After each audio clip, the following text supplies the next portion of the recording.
Is it working? Are we live?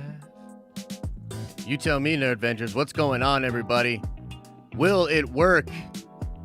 Will I lose my mind? Has YouTubing turned me in to constantly triggered with high anxiety freaking person? Absolutely it has. What's up and welcome to a morning stream in the afternoon at the Den of Nerds Live. This is Warner Brothers' fault. If you didn't know, Warner Brothers garbage ass studio. Yeah, they're sending in snipers. They're really upset about how much money Disney made. They're really upset that the What If trailer got like 6 times, 16 times, 16 million times the views of Cryboy, John Cena, sorry China, baby bitch back motherfucking Suicide Squad, James Gunn. Look, this is really off the rails today. We're really off the rails today, okay? We're off the rails. Again, Warner Brothers' fault. Fucking gonna be a good ass day. Gonna be a good ass day. Anyway, what we were trying to talk about earlier was Black Widow. We're gonna try it one more time, baby. We're gonna try it one more time. Here we go.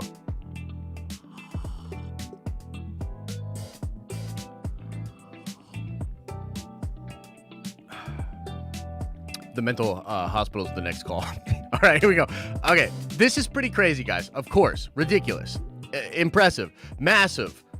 Black Widow has earned an estimated $215 million globally during its opening weekend. This includes $80 million domestic, $78 million international, plus $60 million Disney Plus Premier Access globally. Make no mistake about it, this is massive for Disney. I haven't checked the stock price today, but I assume this will affect the stock price positively. This is crazy, and it's good for Disney. It's good for a number of different people. Now, the thing about this, for me, is that the story is not so much the 80 million domestic. That's great. It's really good, actually. 78 international, actually good considering everything that's going on, but I still don't know if that's a super impressive number. 60 million on Disney Plus is insane. That's insane. And I think the real story here, and within this whole situation, I actually think there's a lot of different things you could take away from this. And as I said before when we got sniped out, this business type stuff and like looking at the numbers and kind of investigating what it could mean, speculating on what it means for the market, for the industry, for all of it, it's kind of my bread and butter. It's really what I love to do. So frankly, you know, despite obviously missing the streams, and we had an internet issue, it just happens. You know what I mean? It just happens. We're back at it. But I want to go into why I'm so fascinated with this number. So again, main takeaway, an insane amount of revenue was made for the Disney Corporation this weekend. I saw somebody maybe point this out in chat earlier, and maybe you guys are talking about it now as well. we all know I don't really look at chat. No, I do. But that the 2 million about buys of the Connor Dustin pay-per-view, which we'll probably talk about later, you know, when Q&A comes on. But that's also an insane amount of revenue made for the Disney Corporation. Insane amount of revenue. The amount of money Disney just scooped up this weekend, bananas, ladies and gentlemen, bananas. Okay, so very good weekend for Disney. If you're a Disney shareholder, you should be feeling a little more pep in your step today. This is a really good sign for the company. Now, again, what I was sort of alluding to earlier, before Warner Brothers so rudely interrupted us, was the fact that I think the real story here is the $60 million on Disney Plus. During 2020, we talked at great length within our community, within these different streams. We talked about the possibility of streaming taking over, of streaming being the future, so much so that, like, after the pandy, you would never really see the rise of the box office again. That Disney Plus and streaming was going to be the way of the future. Now, Mulan and Raya the Last whatever, the Dragon Riders of last year's Raya. Those movies underperformed on Disney Plus. No matter what bullcrap story they try to sell you about Mulan, it did very poorly for them. Okay, it did very poorly for them. That's documented out there. I don't want to necessarily get into it. Speculating on what people are saying, not believing the popular produced narrative. I don't know. You tell me. Do you disagree? Do you think Mulan was a big smash freaking hit for Disney on Disney Plus? Please, I would love somebody to make that argument and back it up with facts. It wasn't. This is crazy, dude. This is bananas. And I want to read the article and then really get into my speculation. But before we get into the article, let me just say that the way I had always understood this to work, and by the way, Chet's like gone. You know what I mean? Like I'm trying to like shuffle and juggle everything right now. I'm trying to get better music on. Chet like put this on before he left and stormed out of the tower. So it is what it is. Look, the rule here is you normally get back half of what you make as a studio in the domestic box office. Okay? Think about that. Half of what you get back in the domestic box office. You get a third, 1/3, 33%, of the international box office. Okay? So, domestic, Disney probably made 40 millies of that first 80. Actually, Disney's a little bit weighted, so they might have made more, but that's the general rule. About half of your domestic take, a third of your international take. Okay? So what's a third of 80? Like 25? About? And what's half of 80 is 40. So you're looking at 65, maybe 70 milli that they did internationally and in the domestic box office. You get, as far as I know, 99, if not all, of the money that you make on that Premier Access global purchase. That 30 or that $29.99, bruh, there's no distribution on that, unless I'm mistaken. There could be some new kind of things that they've worked out, and maybe some of the back-end points go away. Maybe it's not a clean hundo. Maybe it's 90. Maybe it's 80. Regardless, it's way more than the cut you are losing out there in the box office. And so what I'm saying to you is on its opening weekend on Disney Plus, it essentially made on Disney Plus direct cashola for Disney instantly, by the way. Instantly. So the cash flow matters on the balance sheets from a business perspective. Instantly. And they made about that, and it's going to take time to get that money via theaters around the world and here at home. I don't know exactly what that means, and we're going to speculate a lot about like what this is a sign of, like how you could take this if you were Disney, like what fans might have done or been thinking about the film, etc., etc. But regardless, very interesting. Very interesting. Okay, so let's go in. Let's read this article a little bit, and then we'll get into Q&A as I kind of blurb about my feelings on the matter. Okay. The Walt Disney Company announced an official release that Black Widow made $215 million worldwide at the box office through Disney Plus via its $30 Premier Access. They didn't say shit about Mulan. They didn't say shit about Raya because those bombed for them. Bad. But these numbers, Disney came right out and was like, yo, on the table. Check this shit out, everybody. Let's read on. The Scarlett Johansson-led film made $80 at the made $80 million at the domestic box office and $20 million in the U.S. and Canada versus Premier Access. Very interesting. Internationally, Marvel Studios' latest flick made $78 million at the box office and over $60 million via Disney Plus Premier Access. That's actually very interesting as well. So the majority of the Disney Plus purchases were made internationally. Whoa. Pretty interesting. Could be a sign that the current state of the, Pizzandy, as it were, playing a big impact on the Disney Plus side of things. That's very interesting. This is the largest opening weekend since 2019's Star Wars Episode 9, The Rise of Skywalker, and Black Widow generated $10 million more at the opening weekend box office than the previous 2021 leader, F9. Okay, so it beats out F9 by 10 millis, but they're including that Disney Plus. That's very interesting how they're using that number, you know what I mean? A part of the Disney press release was a quote from Kareem Daniel, chairman of Disney Media and Entertainment Distribution. I believe, and I don't know this for sure, but I believe Daniel's one of the people that remember when Chapek first came in and they really streamlined shit and they fired a bunch of people, streamlined stuff for the streaming. Do you remember that? It was a kind of a big story where they were like, in the middle of all this stuff, Disney is now reworking its upper leadership to streamline things they fired a bunch of people and put other people in charge for this, right?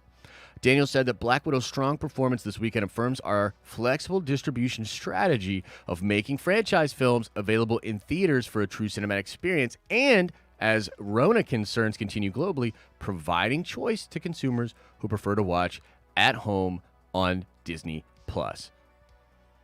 Strong statement. The official statement could possibly point to future simultaneous theater and Disney Plus releases or just reinforce that this was the correct distribution for Black Widow. Fair point.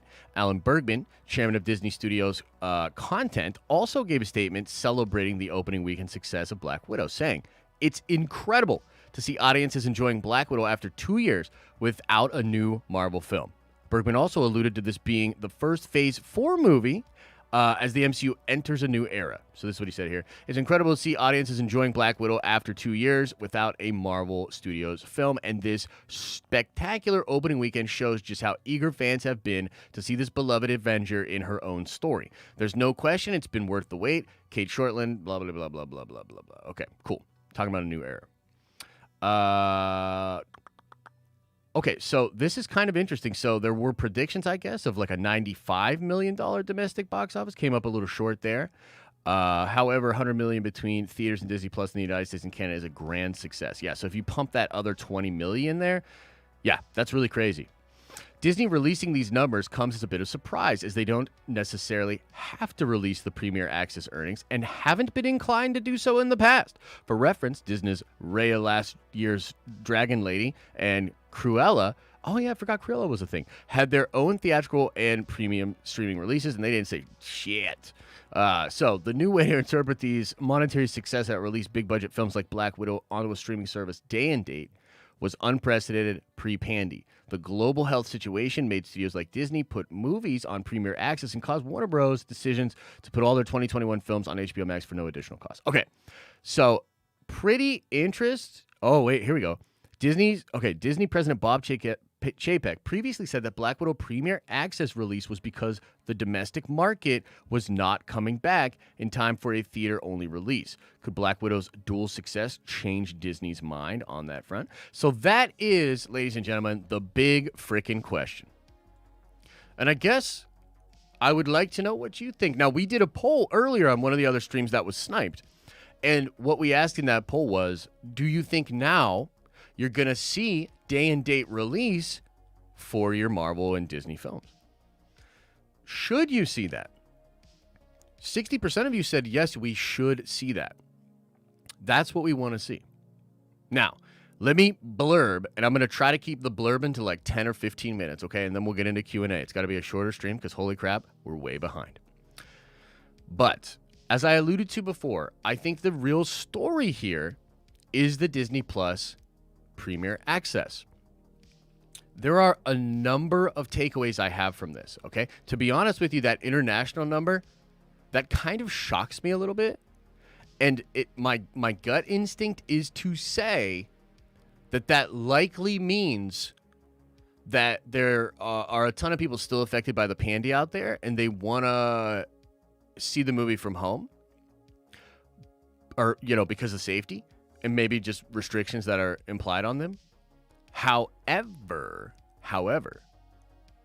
I don't know if that's 100% the case. There were some studies and polls done in 2020 that shocked me and shocked members of the team. I remember talking to like Adam about this stuff, where we were like, you know, it's shocking to see that 73% of people don't care if theaters come back, basically, is what the data was kind of showing.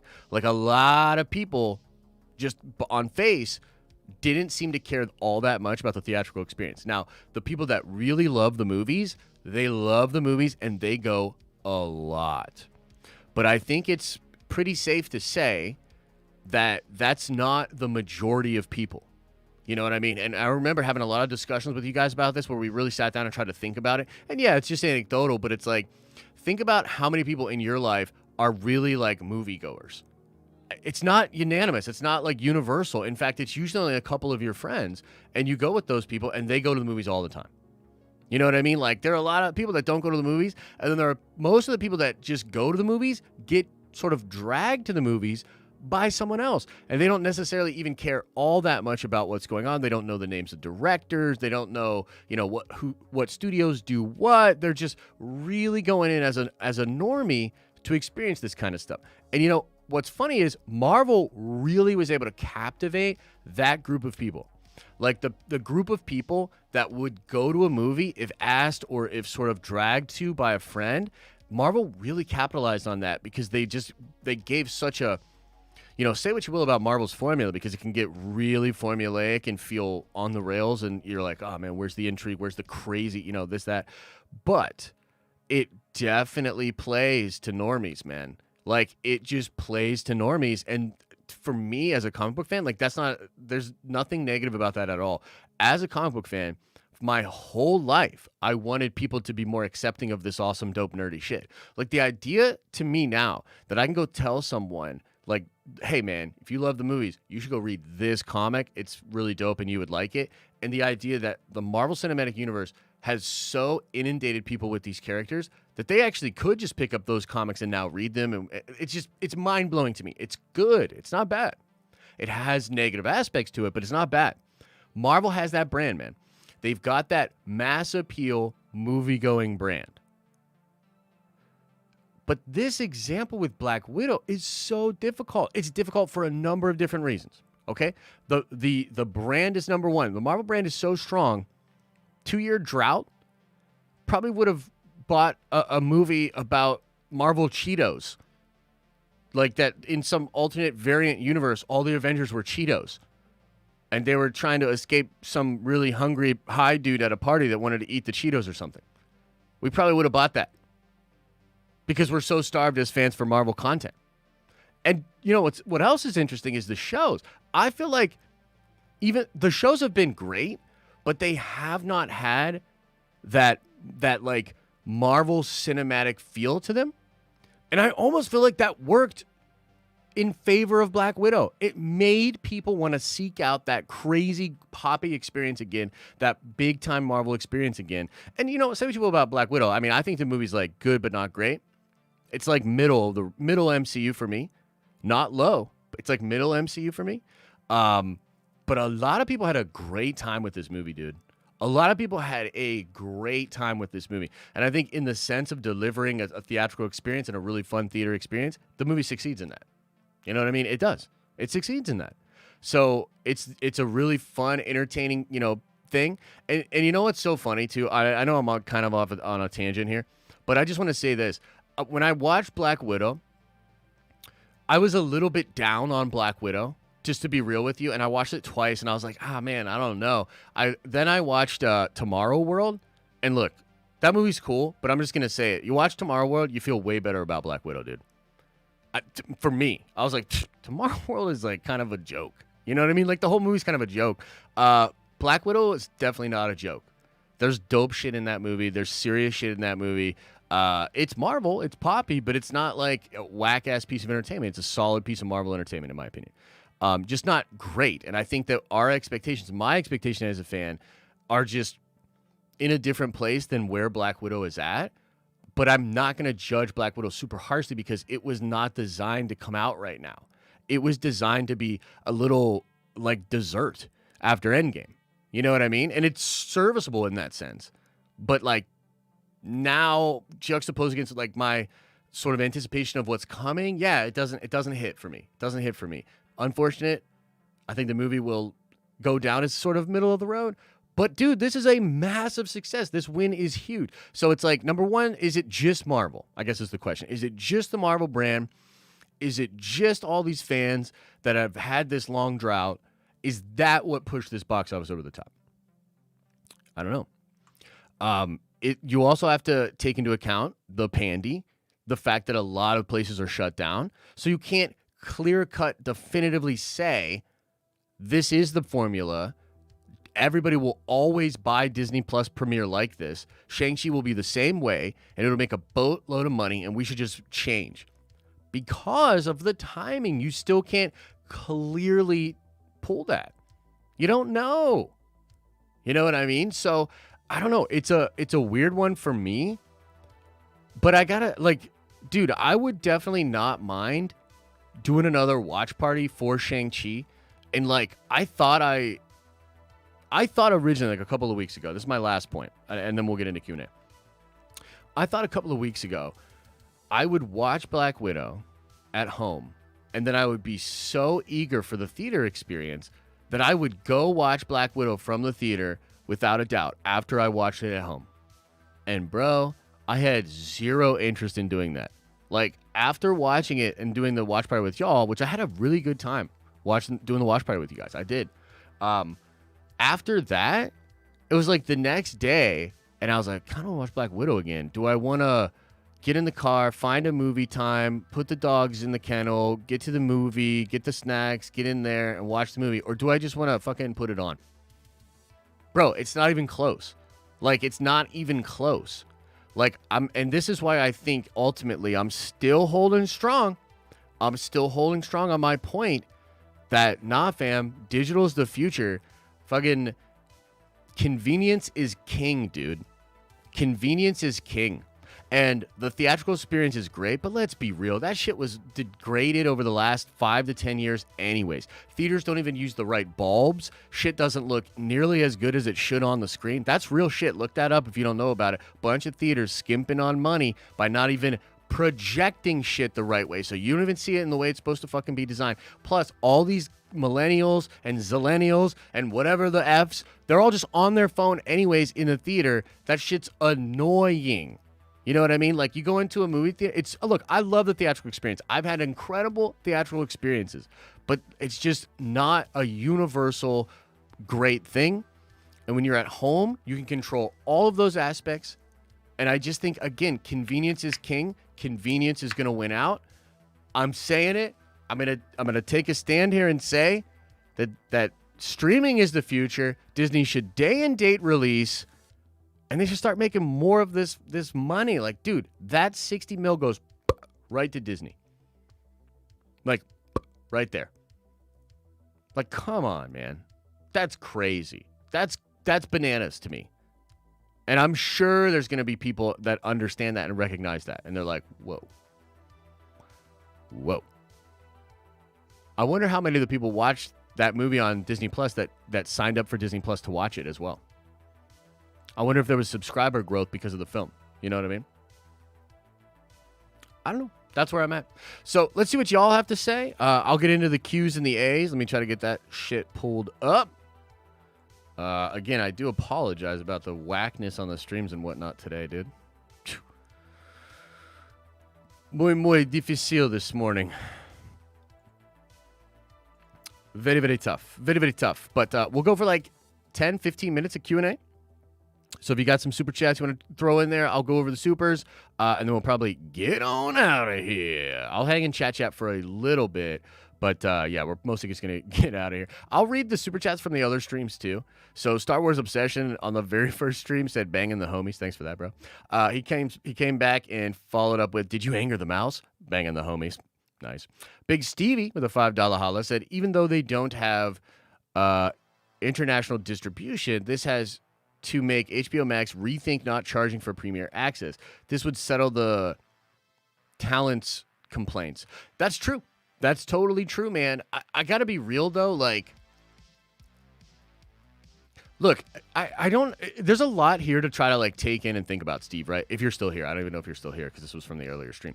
But I will say that. Oh, and it didn't even do a thumbnail for us on this one, dude. YouTube is something special these days, bro. YouTube is something special. Like, can I get the thumbnail that I made to be the thumbnail? Like, I made a thumbnail. Even this whole time, we don't have the thumbnail. Man, I'm going to lose my shit. Okay. Anyway. I think we all knew that Disney should have said, nah,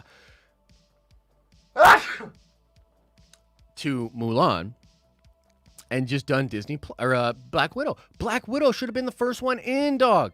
Black Widow, they should have done this ages ago. Ages ago. Imagine, okay, especially at that time in 2020, I'm just saying there was this cushion window of time. I remember talking about it on stream where everybody got their stimulus. Everybody was just sitting at fucking home. Literally, at that time, everybody was just at home. And everybody got a little bit of money. You were in this cushiony area where I would have been like, Black Widow, bam, like do it now. And dude, it would have made bananas buku bucks. Bananas buku bucks. I think then. I still think this is really impressive and good. But like, imagine how different things would have been if HBO puts out Tenet and it just flops like a dead fish in the box office.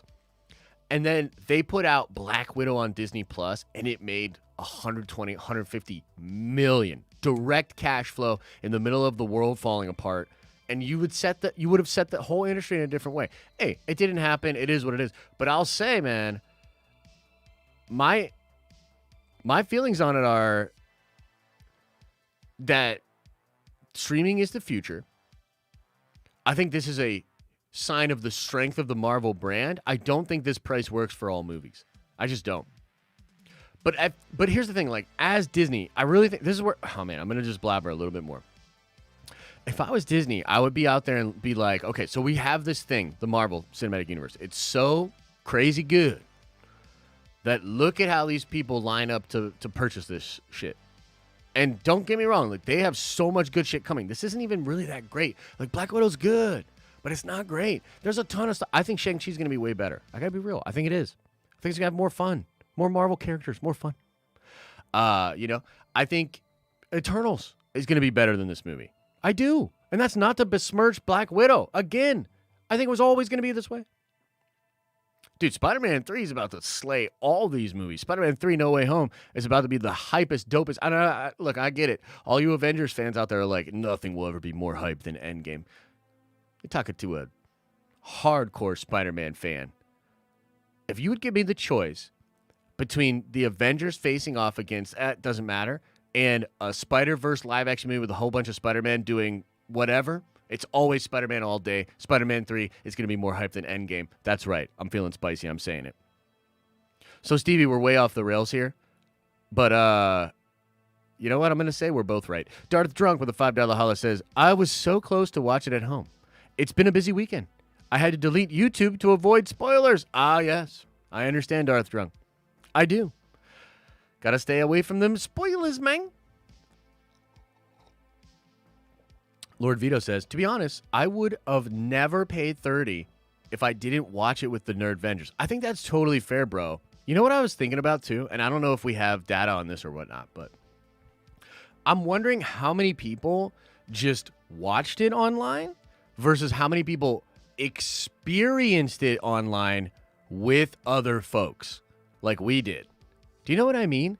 Like, we talked about this before where, I'll tell you what, I think if this movie had been released on Disney Plus, like, early, like the night that the domestic box office release happened, it would have made even more on Disney Plus.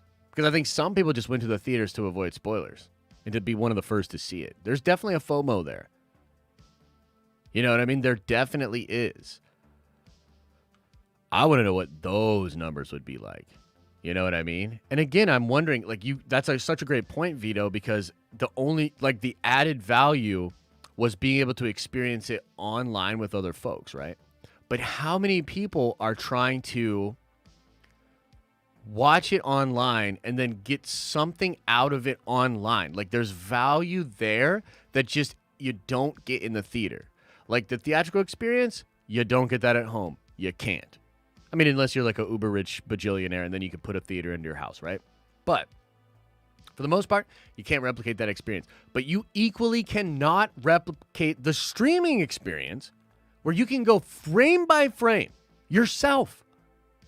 You know what I mean? Follow along with breakdowns. Pause it. Do whatever you want to do. Are you a drinker? Are you a smoker? Are you a midnight toker? Well, you can do all of that from the comfort of your home and not have to worry about the theater. Do you know what I mean? There's value in the home experience. And I think my macro point on this, and we'll see, you know what I mean? I could be proven incorrect, and Shang-Chi could just slay in theaters, and then we all just go back to normal and whatever.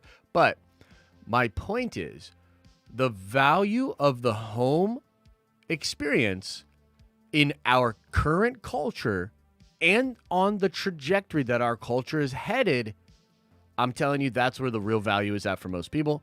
And I think it's a sign of where things are going to go. Who knows for sure? Darth Bayou, or Bayou, I forget. You corrected me about 16 million times on this. Welcome to the Nerd Vengers Prime at an upgraded level. Thank you, thank you, thank you. Becky Scales says, I like Black Widow a lot. Florence Pew Pew Pew stole the show.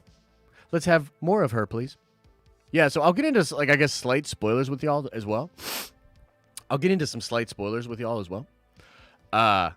Wait, so there is a stream? Yeah, we finally did it. We did it! We did it, guys! We did it! So, by the way, let me, what's this? I want to see what this is. Will Josh lose his mind? Okay, 93% of you say yes. Okay, cool. We'll end that poll. Let's start another poll. Josh sounds like he's running a seminar. Well, let me tell you what, Andrew Gates, if you really want to have the quality of the theatrical experience and you want to have the digital experience and all the goodness from home, join the Nerd Vengers today for 4 easy payments of all the monies. You could have access to the home theater experience in the tower with popcorn cooked by Chet and sticky seats that we don't clean that much. There you go. How about that? By the way, smash the like button, everybody. Come on, man. Come on, man. Come on, man. Smash that like, would you? Dudes and dudettes, how about Loki? How about that Loki? I'm gonna work on a Loki video right after I get out of here. Oh, and I want to say this too. I'll put this on the Twitter and I'll try to remind everybody about this. But we're making a change to the content. We're going to do the Nerdy News Rundown as one show a week now, and it's going to be Saturdays. That'll drop at like 11 or noon on Saturdays, and what we're going to do is do a recap of all the news throughout the week and the biggest stories, and it's the same model that you're used to, but we're going to do one day a week. I know a lot of people love Nerdy News Rundown, but with the workflow that we were trying to do with the streams, it was the one thing that was really throwing us off throughout the week, because I got to be able to throw clips up on the main channel. I got to be able to do like breakdown videos, preview videos, all kinds of videos on the main channel, and sticking NNR at 6 every day was difficile. It was difficult. So NNR is not gone. In fact, we think it's going to be even better now, but it's only going to be one day a week. So Saturday mornings, wake up, get your Nerdy News Rundown, get filled up on your nerdy news, and throughout the week, you'll have plenty of crazy videos on the main channel. So make sure you do that. And we're going to do 2 streams a day from now on as well. For Cuscala Lopez with the $1,000 of something else, I'm pretty sure that's $1 billion. I just looked up the exchange, and that's $1 billion. So now I'm a billionaire. So I'm going to end the stream because it's been a stressful day, and now I have $1 billion in the bank. So thank you for Cuscala Lopez for that $1 billion. And we'll put it to good use, man. You know, put some offshore, etc., etc. For Cuscala says, Josh, I love Black Widow, and I've been asking myself why I am not bothered about the Red Guardian or Taskmaster. And I think it's because of the variance/multiverse gimmick. This is a great point. Do you think it's a dangerous one?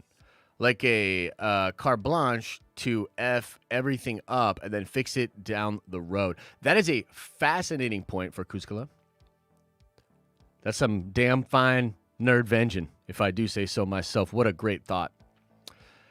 I, too, have been kind of interested in why I was not as mad about the Taskmaster thing as everybody else.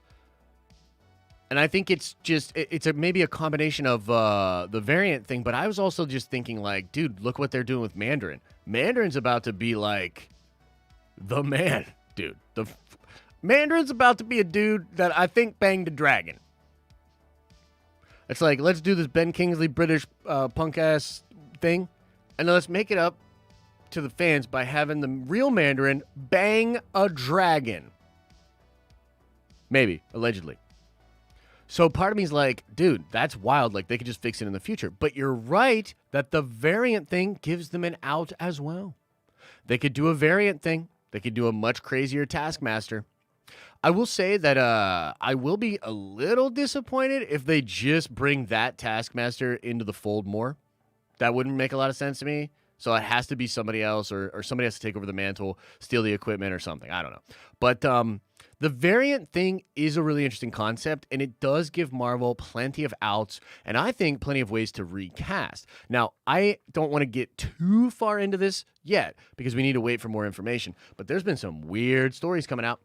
Kevin Feige made comments about how they're not signing long-term contracts anymore. And he kind of made it seem like we want it to be so good to work with Marvel that they want to just sign up on a case-by-case basis. And it kind of felt like what he was saying was, and if they don't, fuck them.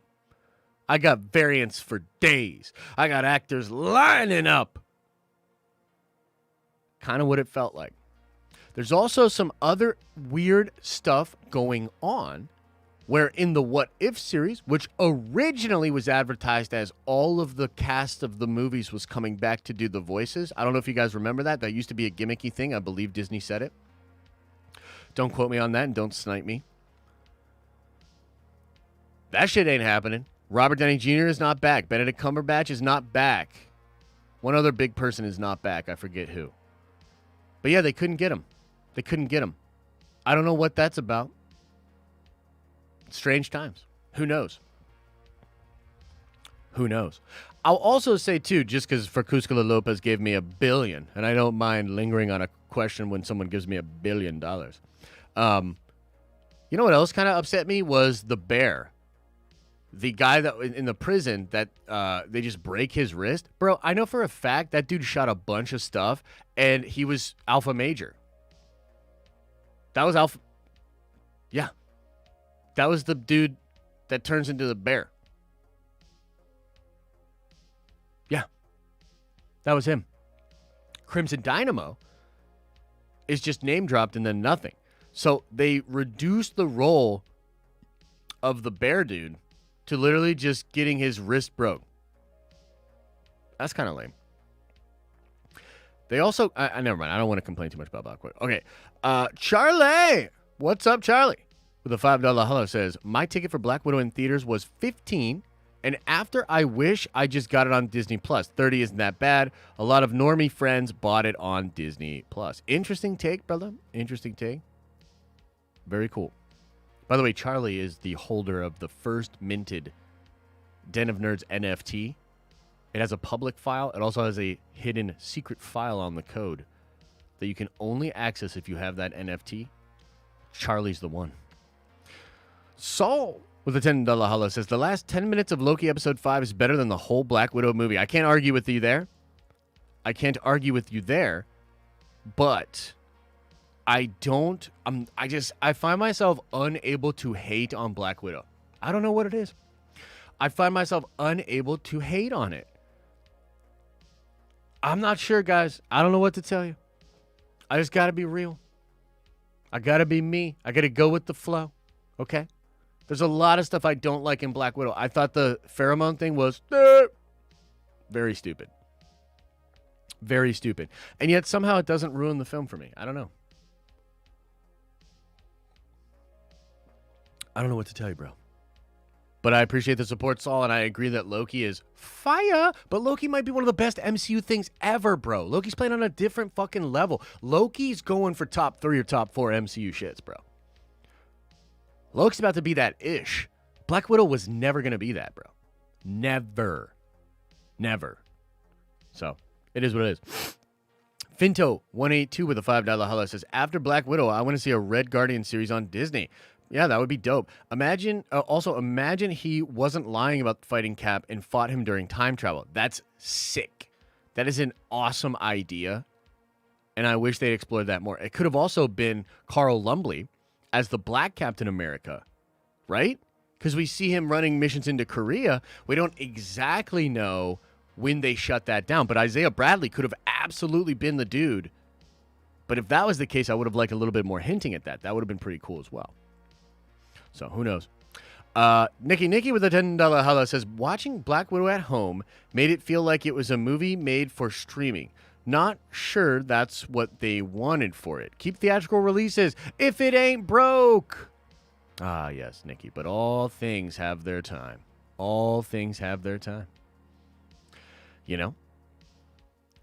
Let's just be real, and I'm not trying to be that guy, but the theatrical theaters were already on a super big decline, and literally the last 5 to 7 years, the entire industry was held up by the Marvel Cinematic Universe. Now, that's not necessarily the most fair criticism either, because the steel man of that argument, by the way, is that that's how all business works. The fucking S&P 500 has been 95% losers over the past 10 years. It's just that Facebook, Google, Apple, Tesla, and some of these other companies, the 5% of the S&P 500 have been so successful that they literally carry everything else on its back. This actually tends to be the way it is. It's the 80-20 rule.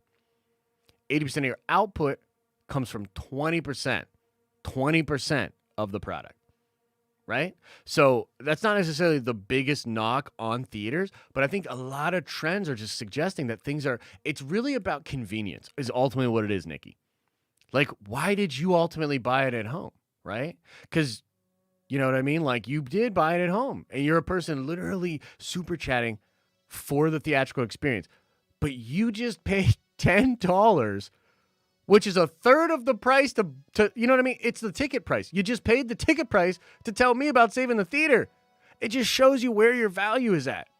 You could say you love the theatrical experience, but when dollars comes to spending, your behavior is suggesting that it's not maybe the way your rhetoric is saying it is, right? I hope you don't stop super chatting us forever now. Matt Risman with a $25 holla says, saw Black Widow on Saturday in an AMC Dolby Theater. Theater was full of people applauded at the end of the movie. It was an unexpected emotional experience. Keep the theatrical releases. Thanks for all you do, Josh. Matt, that's a great point. And great theaters, like I will say, especially when I was younger, a great theater, bro, a great theater can make a movie experience, and it can make it really good. Some of the top theatrical experiences I remember, Iron Man 1, insane. Matrix 2 and 3, even though they're not the best movies, in theaters, insane experiences. The Lord of the Rings trilogy, come on, bro. Watching the Lord of the Rings trilogy in the theaters was insane. People were captivated by that, and also cell phones weren't so much of a thing. The prequel trilogy, insane theatrical experiences, right? But I've had other bad ones, man. Like when I went to see Pirates of the Caribbean, dude, that shit got fucked up for me by some just noisy, complainy people around. You know what I mean? I'm trying to think of other ones. There were some comedies I saw that were ruined by people. You know what I mean? Honestly, even my experience of Rise of Skywalker, dude, I don't necessarily love clowning on that movie, but bro, the theater was laughing at that film and making fun of it. It was really difficult for me as a fan to get into it. And then when I saw it again with family in Boston, I literally had to go out and get management because there were people in the back of the theater that wouldn't shut the fuck up, and it really irritated me. Do you know what I mean? So I don't know, bro. There's good, there's bad. I don't know what to tell you. Big Stevie W says, is the store getting the red dad hat in soon? Only color that wasn't on the site. The red dad hat? Can you send me on Discord exactly what you're talking about, Stevie? The red dad hat. Are you talking about the Superman one that we haven't even created yet that you want?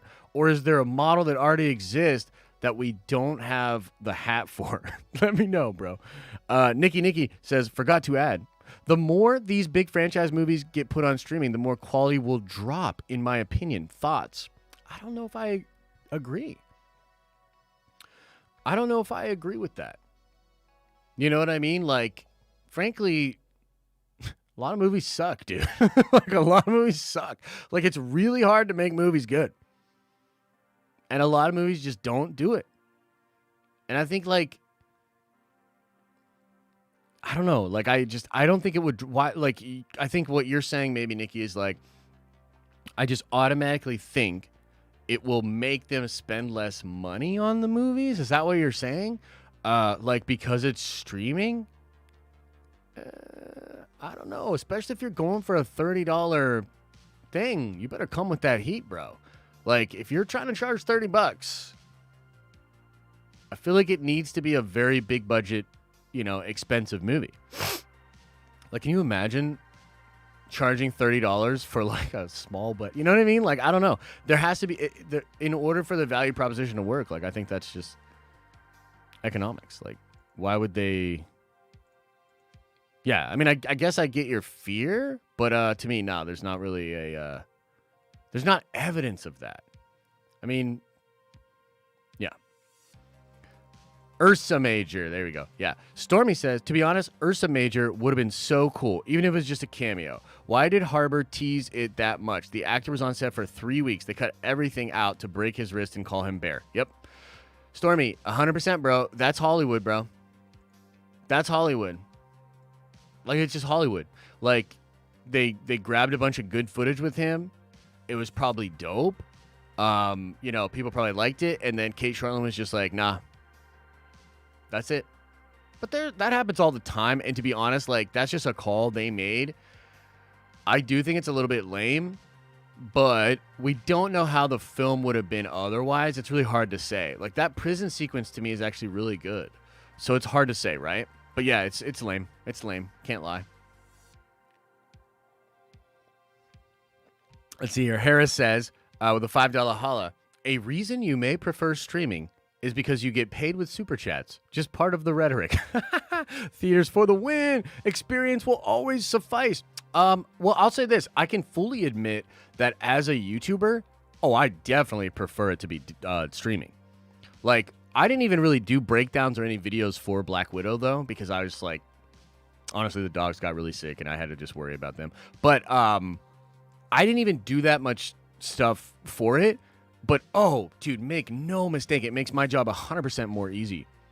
Like, the ability to just check it out at line, experience it with you guys, for those of you that want to chill online, for sure, dude. It makes my job 100% easy.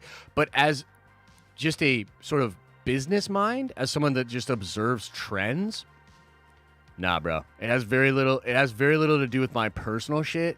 I strongly feel this way. Like, I strongly feel that this is the way industry and business is going, and theaters are going to be diminished. It is literally only a matter of time. How much more time? That's up for debate. But, dude, bro, just look at the trends. Look at what people are spending their time on. Like, it's just, I don't really even think it's that debatable. Deshaun Ford with a $5 holla says, horror films in theaters, and then the greater than sign. So I think you're just saying it's dope. I remember the first Paranormal Activity. It was crazy energy and terror in the audience. That's totally fair. I can't really speak to that. I don't like scary movies, Deshaun. But that's a good point. You know what I mean? I'll say this, but this actually kind of, I'm going to be that guy. I'm going to bring it up. I went to see the Joker movie in theaters. That experience sucked. Partially because there was cops all over the place. Because remember, there were all those threats of violence at the Joker. So there were cops all over that motherfucker. And several times throughout the movie, ushers came down with lights, just double checking things. Now, I was in Philly, but at the same time, that experience sucked, dude. I was like, what the fuck are these fucking cops doing? This is ridiculous. So, hey, it is what it is. Big Stevie says, the dad hat version of What's on My Head? Oh, okay. I'll have to double check that. I thought it was good, but we'll double check that. LOL. Also, first thing my buddies and I said when we watched Black Widow in theaters was this crap always this loud? Yo, Stevie, you're getting old, bro. You're getting old. Stevie's like, this is old. This is too loud.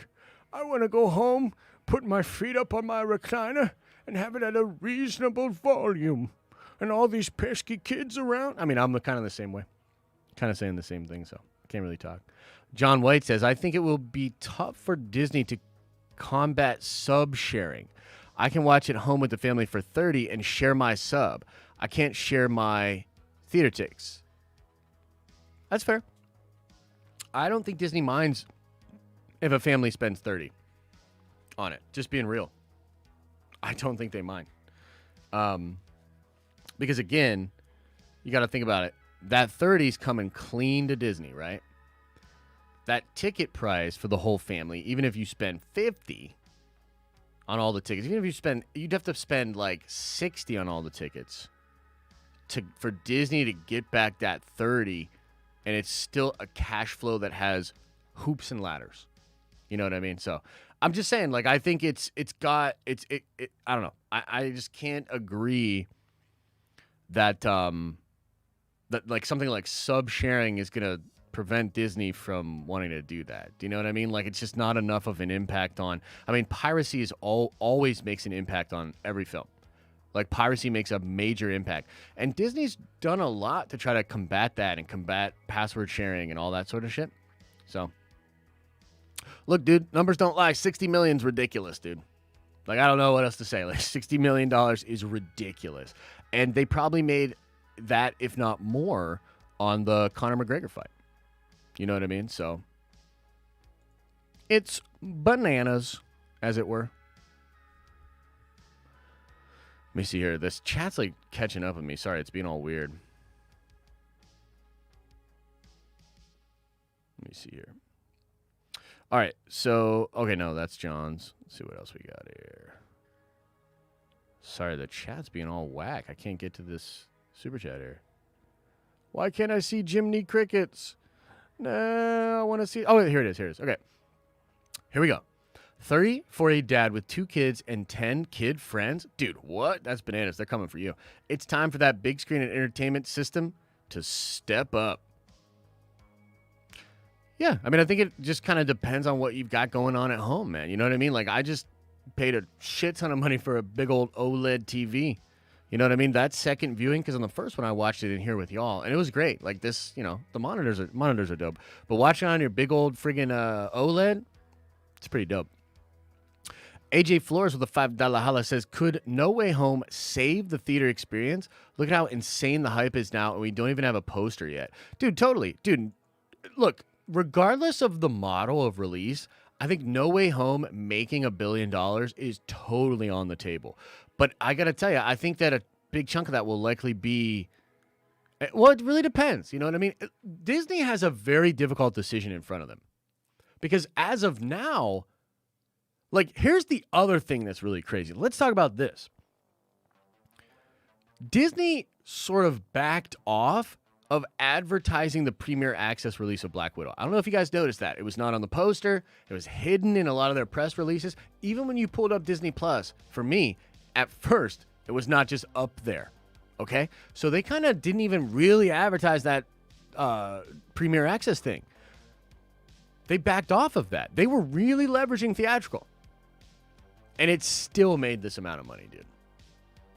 The question is Disney going to commit fully to theaters with Shang-Chi or not? I don't know, man. If they did, like, for me, it's again, it is jaded because of what I do, because of streaming, because of YouTube. If they made Shang-Chi available for digital, it's digital for me all day. It's digital for me all day. The only thing that would take me to the theater, it would be that's the only way to watch it. For sure, that would take me to the theater. Like, I would figure that out. But if it's not that way, bruh, no way, man. No way. Not for me. So we'll see. Either way, No Way Home's going to make $1 bajillion, bro.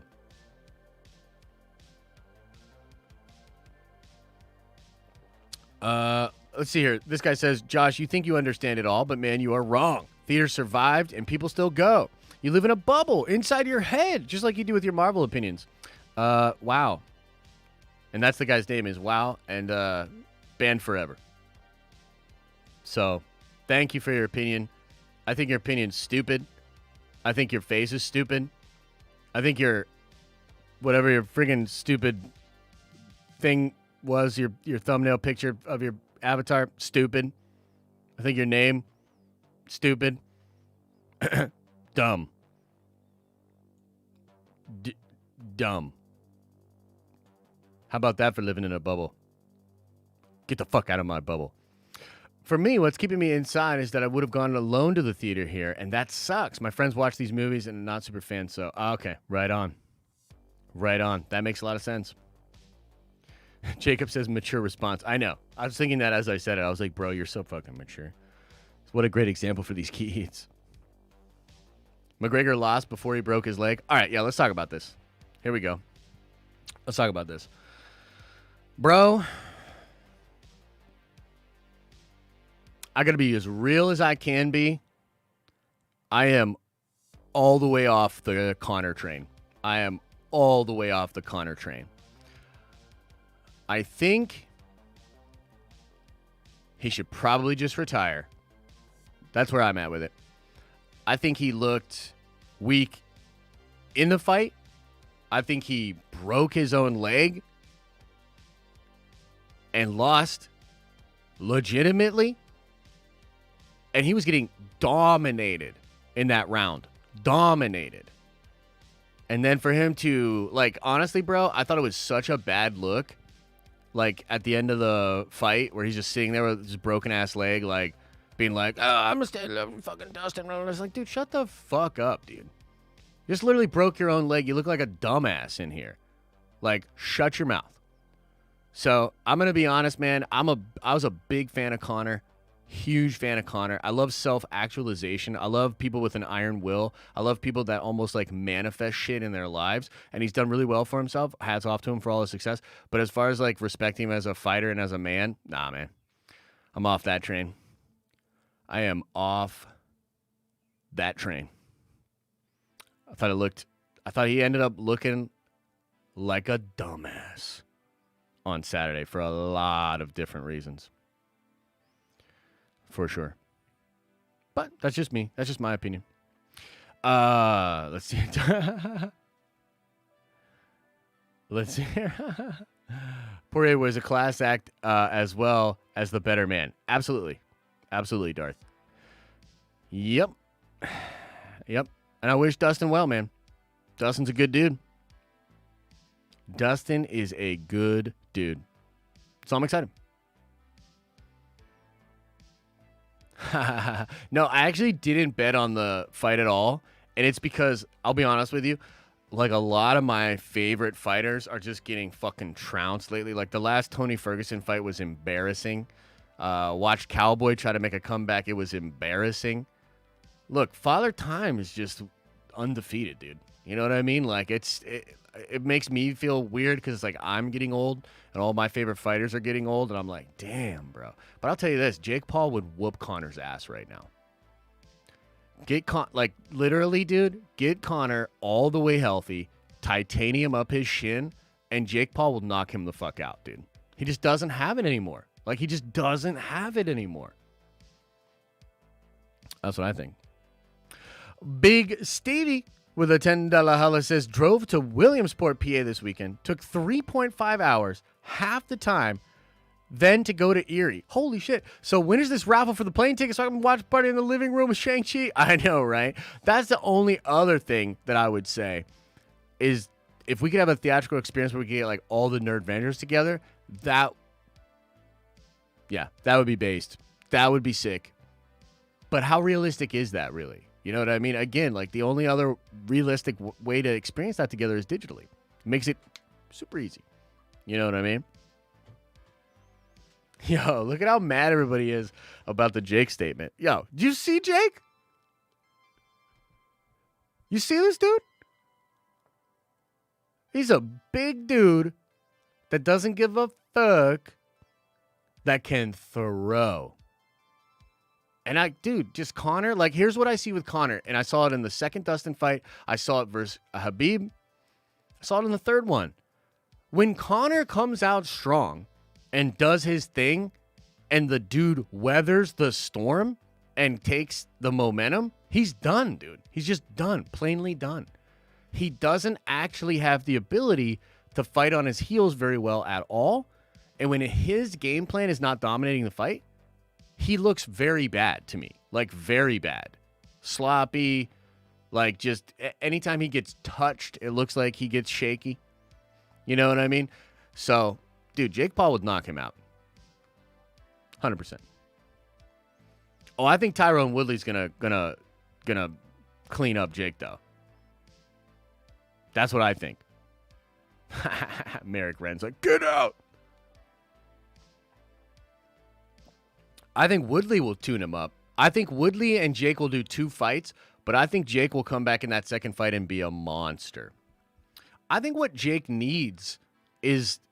Jake needs this fight with Woodley.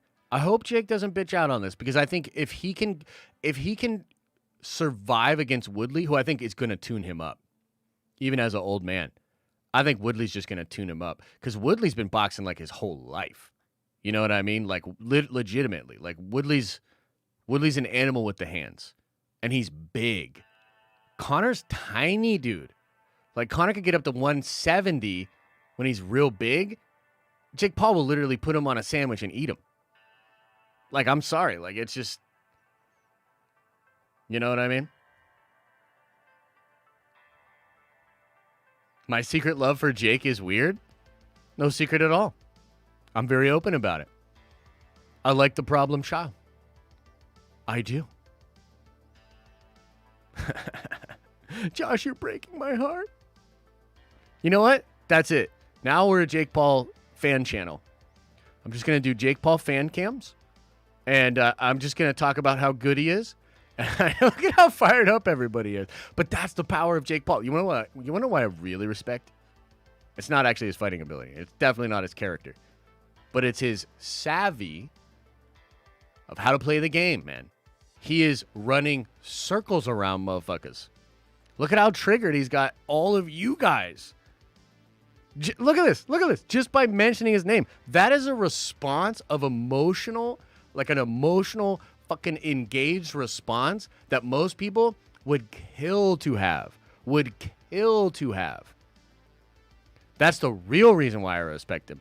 Because he's playing the attention economy probably better than almost anybody out there. Martha. I don't think he's actually that good at trash talking. Somebody said he's good at trash talking. I don't really think he's good at trash talking. He's good at trolling. He's not good at trash talking.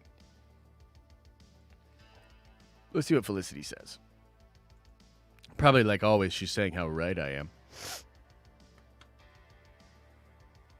Probably not. Felicity says with a $10 holla, I gave Black Widow an 8 in the theater.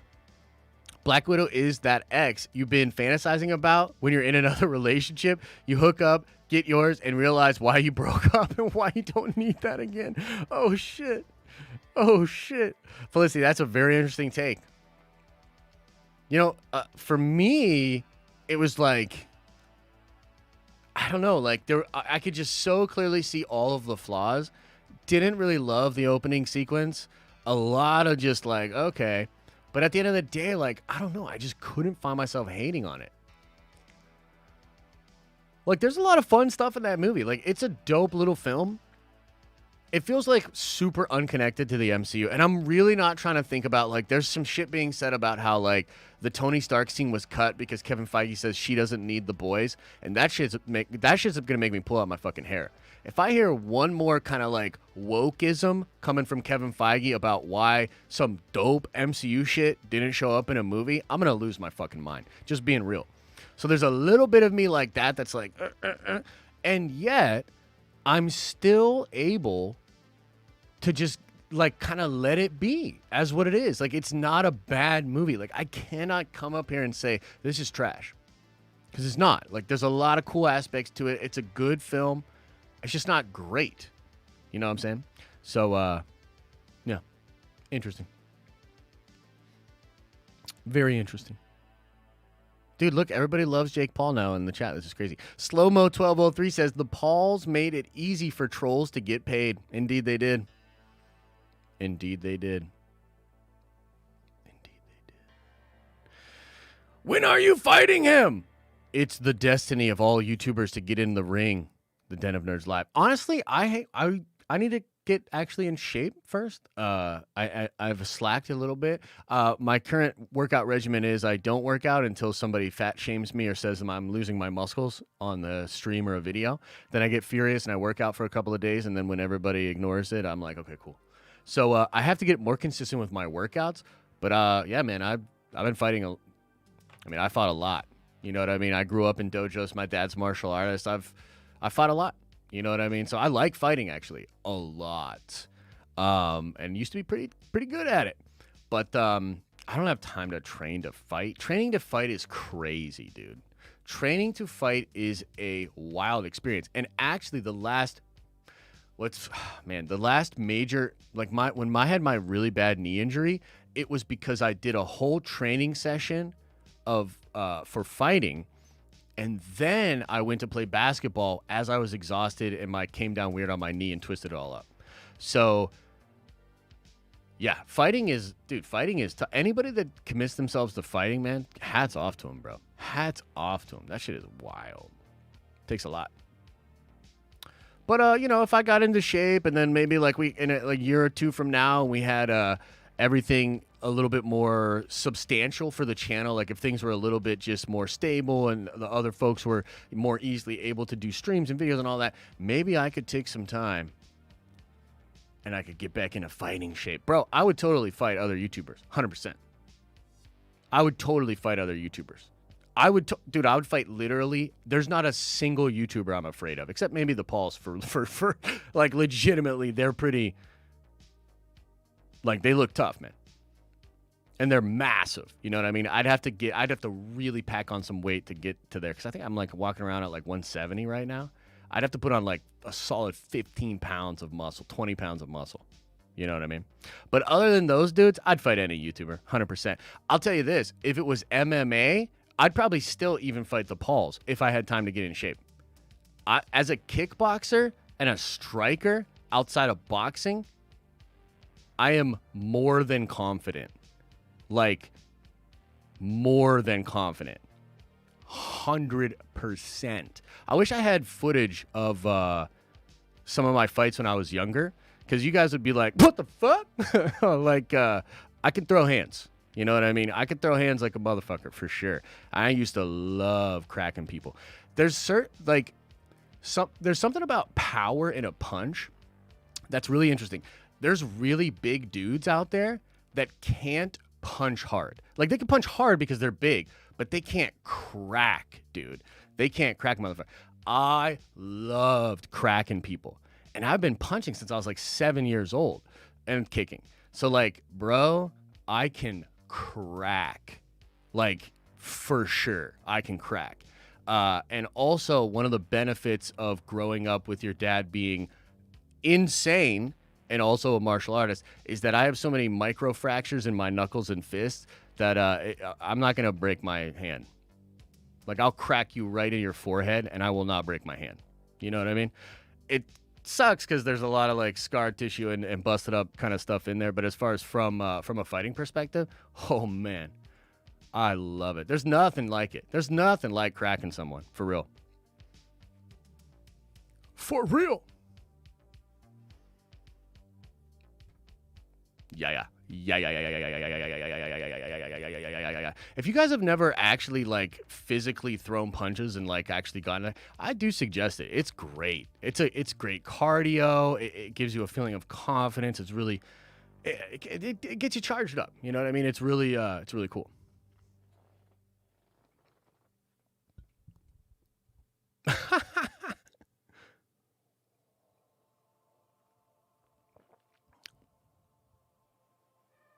Yeah. No, I do. I love fighting. Actually, it's funny. I don't talk about this a lot because, you know, it's just not really nerdy. But when I did not go to college out of high school. I actually was training to be a fighter out of high school. I was legitimately about to start my amateur fighting career. And then I blew my knee out. It was crazy. Like, I technically blew my knee out in football and didn't get surgery because I was like, I don't need surgery. I'm tough as nails. And then fucking should have got that surgery because it just destroyed my leg. Like, I tore 3 ligaments in my knee. The ACL, PCL, the two that go in the middle of the knee that connect your friggin' bones, both of them gone and retracted up into my legs. Gone. The leg was like a rubber band, bro.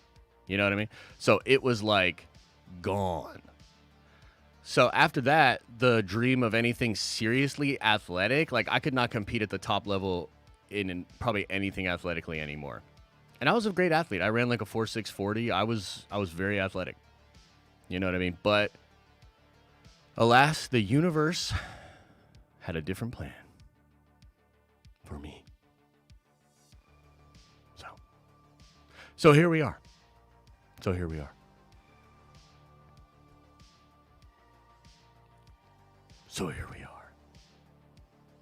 Dude, I don't think I would be much of a boxer, though. I don't have a lot of good head movement.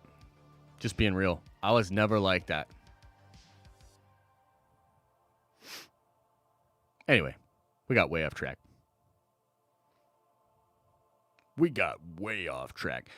Any last-minute arguments about how I'm absolutely right about the box office and how everything should just go to Disney Plus now? Anybody else? Just went to see Black Widow on Saturday. Are you doing a watch party for Loki? Dude, yes. Tomorrow evening / Wednesday morning, very early in the morning. Oh, man. Loki finale watch party. I can't wait. It's going to be awesome. Prescal Downs tomorrow at 7:15. That's right before the evening stream, bro. Jareth, I probably won't be able to make that, brother. But let me know maybe in more advance when you do come to town and do all that. Ooh, just got a comment, a new sub for my channel. Dope.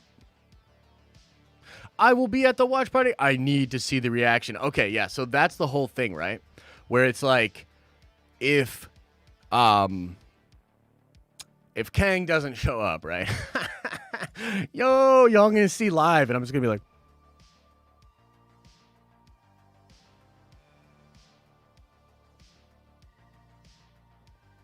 and it's gonna be funny.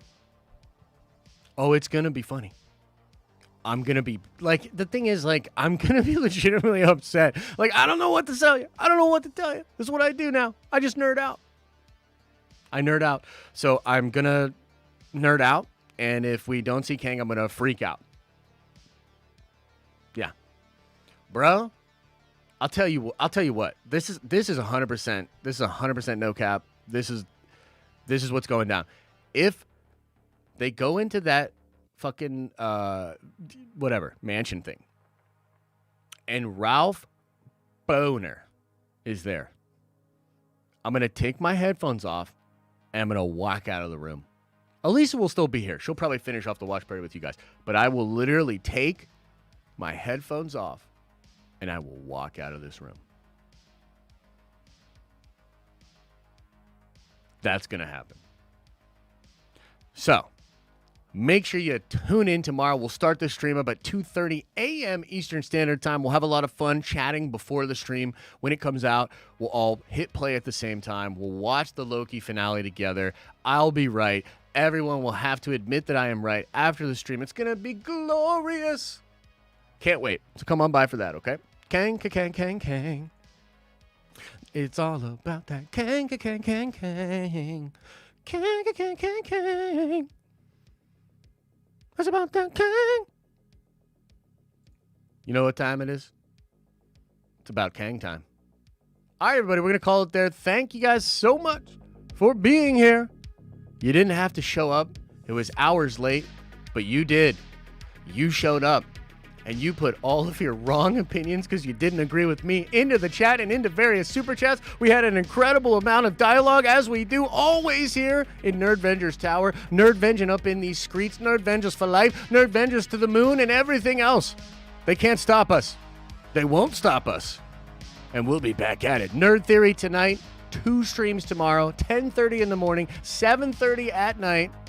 Lots of streaming to be had. Oh, and only one more week. We'll give it a couple of days after the finale, but only one more week to get that dope Loki merchandise. Make sure you go check that out over on the Teespring store. If you're a Nerdvenger member, you get 20% off. So get the merch while you can. It's going away soon. All right, everybody, as I always say, I hope you're having an awesome and a nerdy day, and I'll see you in the next video.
Did everybody go? Is everybody gone? It's just us now. Everybody left. Like all those people that get up and leave after the Marvel movies. Don't you know there's a post-credit scene? So for this stinger, I would just like to implore all the Nerdvengers to be super nice and understanding if there's no Kang. You know what I mean? We've been through a lot together, and it's been a difficult couple of weeks for me, and so I'm just going to request that if there's no Kang, everybody just says, it's okay, Josh, no big deal, and we still love you, and no worries. And anything to the contrary of that is a permaban forever for life. Choose wisely. Okay, bye.